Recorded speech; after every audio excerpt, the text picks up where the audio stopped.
ማለዳ የመጣ ስታነቃኝ እንደምን አደራችሁ ክቡራትና ክቡራን የምፅዓቱ አዋጅ ነጋሪ አገልግሎት አድማጮቻችን፣ ሰላም ለእናንተ ይሁን። የማለዳ ቁርሳችንን አሁን ጀምረናል። አዘጋጅ እና አቅራቢ ፓስተር አለማየሁ ነሞ። መልካም ጊዜ ይሆንላችሁ። ከሕይወት ምንጭ ውሃ ስታረካኝ ለምልሞ ነበር ሕይወት። ሰላም ጤና ይስጥልን። እንደምን አደራችሁ። ይህ በምፅዓቱ አዋጅ ነጋሪ አገልግሎት እየተዘጋጀ የሚቀርብላችሁ የማለዳ ቁርስ ፕሮግራም ነው። በዛሬውን የማለዳ ቁርስ ከመጀመራችን በፊት እግዚአብሔር አምላካችንን ይህን ማለዳ ስለሰጠን እስቲ እናመሰግነዋለን። የዘላለም አምላክ እግዚአብሔር ሆይ በጌታ በኢየሱስ ክርስቶስ ስም ስለዚህ ማለዳ ሁሉ እናመሰግንሃለን። ስለ ምሕረትህ፣ ስለ ቸርነትህና ስለ በጎነትህ ሁሉ ክብር ምስጋና ለአንተ ይሁን።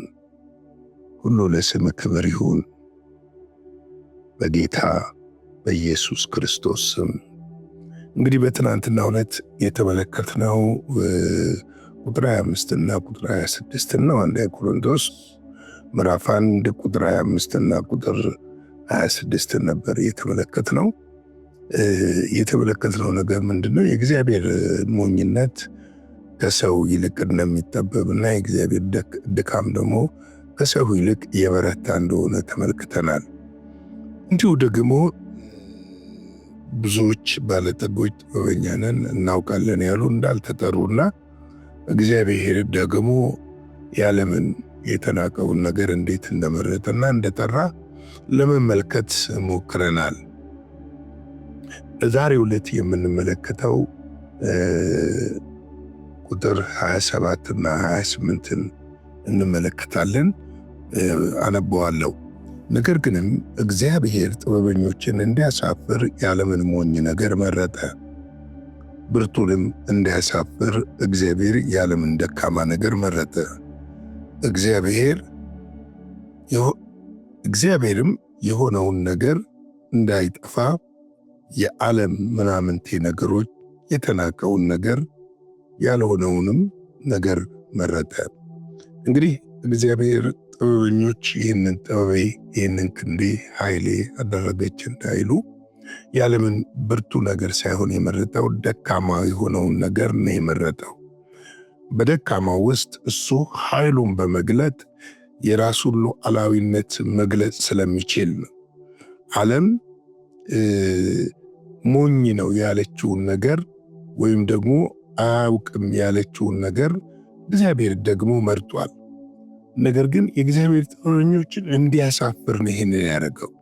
ጥበበኛ ነን ያሉትን በጥበባቸው ልክ እየተመራመሩ እግዚአብሔርን ማወቅ ለሚፈልጉ ለነዛ ያሳፍራቸው ዘንድ የዓለምን ሞኝ ነገር መርጦ ራሱን ለዓለም ሞኝ ነገሩ እንደገለጠ ያመለክተናል። እንግዲህ የዓለምን ደካማ ነገር እንደመረጠ ደግሞ ይነግረናል። ይሄውም ብርቱ ነን ኃያላን ነን የሚሉ የነሱ ኃይልና ብርታት ከንቱ እንደሆነ እንዲረዱና እንዲያውቁ ሰው በኃይሉና በብርታቱ እንዳልሆነ እንዲያውቅ መጽሐፍ ቅዱስ እንደሚናገረው በመንፈሱ እንደሆነ ብቻ ለማስረዳትና ሁሉ ነገር በሱ ስር እንዳለ ሰዎች እንዲያውቁ የዓለምን ደካማ ነገር መረጠ። ደካማ የወደቀውን ነገር እንዴት ነው በደካማ ውስጥ መስራት የሚቻለው? የደከመ ነገር እኮ ኦልሬዲ ወድቋል። ነገር ግን ተመልከቱ፣ ደካማው የእግዚአብሔር መንፈስ ሲገባበት ብርቱ ይሆናል። የእግዚአብሔር መንፈስ ሲገባበት ኃያል ይሆናል። ለዚህ ነው ጳውሎስ ነቀፌታው እንዲነሳለት በጠየቀ ጊዜ እግዚአብሔር ግን ምንድነው ያለው? ኃይሌ ይበቃል ነው ያለው። ጸጋዬ ይበቃል፣ ኃይሌ በድካም ይገለጣል ነው ያለው። በደካማ ውስጥ የሚገለጥ የእግዚአብሔር ብርቱና ጠንካራ የሆነ ኃይል አለ። የደከመን በሚመስለን ጊዜ ግን ብርቱ የሆነው የእግዚአብሔር ጸጋ በእኛ ውስጥ እንደሚገለጥ እና እንደሚሰራ ልናውቅና ልንረዳ ያስፈልጋል። የኛ ብርታት የእግዚአብሔርን ጽድቅ እንደማይሰራውና እንደማያቆም ማወቅም ያስፈልጋል። እኛ ብርቱ የመሰለን ጊዜ ግን ብርታታችን ከንቱ እንደሆነ ልናውቅ ያስፈልጋል። ለዚህ ነው ሁልጊዜ የእሱ ብርታትና ኃይል ላይ ልንታመን የሚያስፈልግበት ምክንያት ያ ነው። እንግዲህ እግዚአብሔር በዚህ ሁሉ ውስጥ የራሱን ኃይልና ብርታት በዓለም በተናቁ ሰዎችና ጠራጊ በመሰሉ ሰዎች ውስጥ እንዴት እንደገለጠ እናያለን። ምክንያቱም ሐዋርያትን ሲጠራቸው ግማሾቹ ዓሣ አጥማጆች ነበሩ፣ ግማሾቹ ደግሞ ቀራጮች ነበሩ። እነዚህ ደግሞ በማህበረሰቡ ምን የነበሩ ናቸው? የተናቁ ነበሩ። በማህበረሰቡ ዘንድ ተቀባይነት ያልነበራቸው በጣም የተናቁ የነበሩ ሰዎችን ነው ጌታ ኢየሱስ ክርስቶስ መርጦ ዓለምን በወንጌል ያናወጡ ሰዎች እነዚህ ደካማና ምናምንቴ በዘመኑ ባሉ ሰዎች ፊት ዓይን ሊገቡ የማይችሉ ሰዎች ናቸው። ተመልከቱ።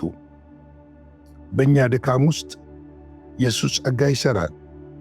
በእኛ ድካም ውስጥ የእሱ ጉልበት ይሠራል። ያዕቆብ ምዕራፍ 2 ቁጥር 5 ላይ እንዲህ ይላል፣ የተወደዳችሁ ወንድሞች ሆይ ስሙ፣ እግዚአብሔር በእምነት ባለጠጎች እንዲሆኑ ለሚወዱትም ተስፋ ስለ እርሱ የሰጣቸውንም መንግሥት እንዲወርሱ የዚህን ዓለም ድሆች አልመረጠምን ይላል። የዚህን ዓለም ድሆች ምን አላደረገም? አልመረጠምን?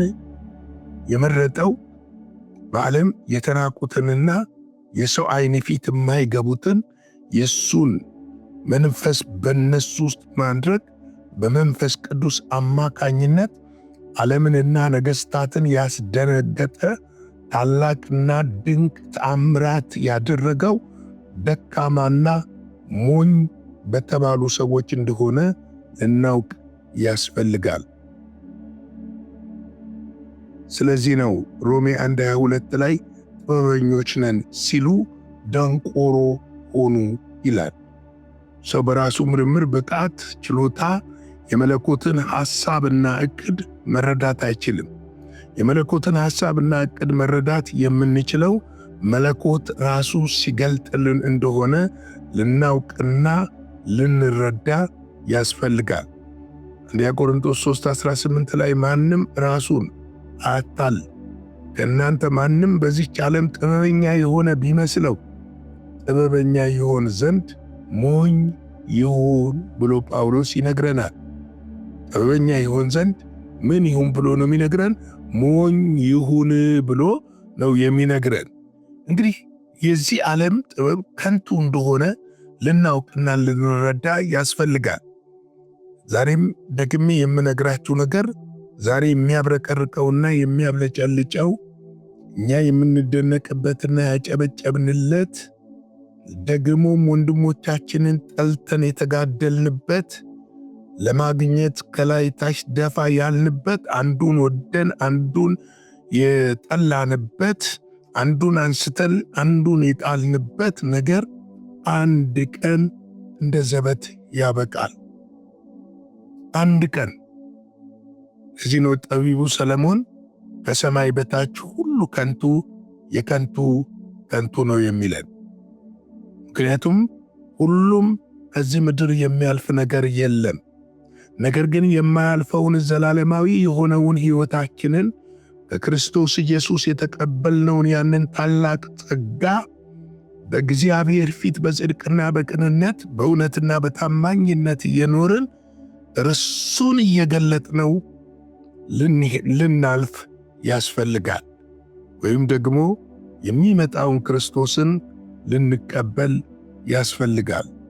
እግዚአብሔር በልጁ በክርስቶስ ኢየሱስ እየሰጠን እኛ ደካሞች የነበርን ከተመረጡት ያልነበርን ወገኖች ያልነበርን ነገር ግን በእምነት ብቻ ወደ እርሱ መግባት እንዲሆንልን የተደረግንና ያገኘን እንዲሁ በነፃ የዳንና የጸደቅን የእርሱን ታላቅነት በመግለጥ በዚህ በመጨረሻ ዘመን ታላቅ የሆነውን እግዚአብሔርን ለሰው ሁሉ በማሳየት የመጨረሻውን ዘመናችንን ልናከትምበት ይገባል እላለሁ። እንግዲህ ለምን እንደተመረጥን እናስተውል። የተናቀውንም ነገር ያልሆነውንም ነገር መረጠ ይላል። ያለምን ምናምንቴ ነገር መረጠ ይለናል። ለምን እንደተመረጥን በደንብ ልንረዳና ሊገባን ያስፈልጋል።